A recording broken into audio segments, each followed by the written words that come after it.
Love your enemies, then. Love your enemies? Well, it's one of the apparently more batty statements that Jesus made, isn't it? I mean, surely we should want to thump our enemies. When an enemy comes at you with an army or a suicide bomb or a nuclear missile, well, loving him isn't going to be much of a defense, is it? It's just this kind of namby-pamby rhetoric from Jesus that gives religion a bad name, isn't it? Christians are so easily dismissed by a population who lived through the rise of Nazism or who watched the Twin Towers fall. People say to themselves, why on earth would I follow a religion which has such an impractical message at its core? Love your enemies. Preposterous. But to dismiss Jesus' teaching so contemptuously and so quickly, I think would be unwise. History is full of examples in which conflict has ultimately been solved by love. Let me take the history, or the recent history, of Europe as just such an example.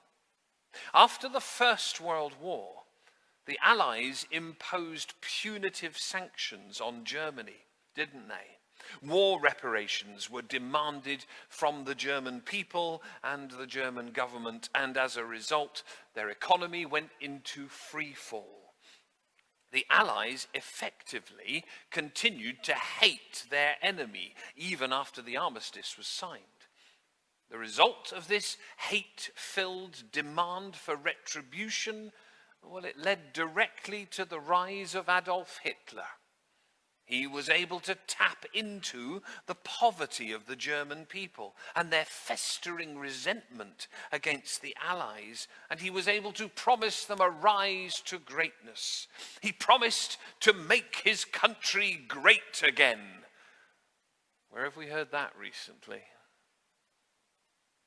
After the Second World War, the victorious Allies realized that punishing Germany again, continuing the hate, would not achieve the aim of lasting peace. And instead, the Marshall Plan was devised, among other initiatives, by which the United States donated the equivalent of 5% of its gross domestic product to the rebuilding of shattered cities and lives in Europe, including what was then West Germany. Now, whilst other political issues were obviously at play, such as the pushing back of communism, essentially the Marshall Plan was a practical attempt to love enemies and to do good to those who hate you. The end result was the creation of NATO and ultimately of the European Union, which, like it or not, has preserved peace and fostered cooperation for well over half a century. Well, perhaps Jesus wasn't quite such a crackpot after all. And I think Jesus' advice works on an individual level too. How often do we hear stories of neighbor going to war with neighbor? It's usually over some trivial matter, at least at first.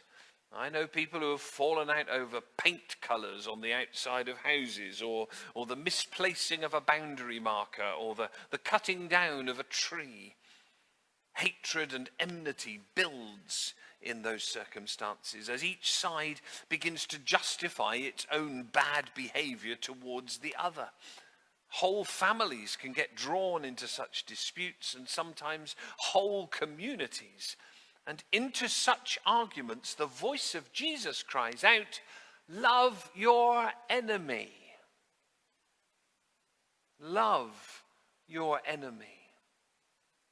For he knows that the only answer to the healing of such disputes ultimately has to be love. But let no one imagine that this namby-pamby stuff is easy to do. It's often much easier to roll with the hate, however much stress that induces. It's our human nature, isn't it, to be compelled by conflict, motivated by it, energized by it. Anyone who's ever found themselves in the middle of a legal case will know exactly what I mean. Seeking the defeat of one's enemy is both stressful and exhilarating, all at the same time. But it takes a truly courageous person to choose the path of love. The loving path doesn't always seek to win. In the words of St. Paul from that beautiful poem to love from 1 Corinthians 13, the path of love is patient and kind. It doesn't keep a record of wrongs. It always hopes. It always perseveres. It always seeks the good of the other. And it's hard work.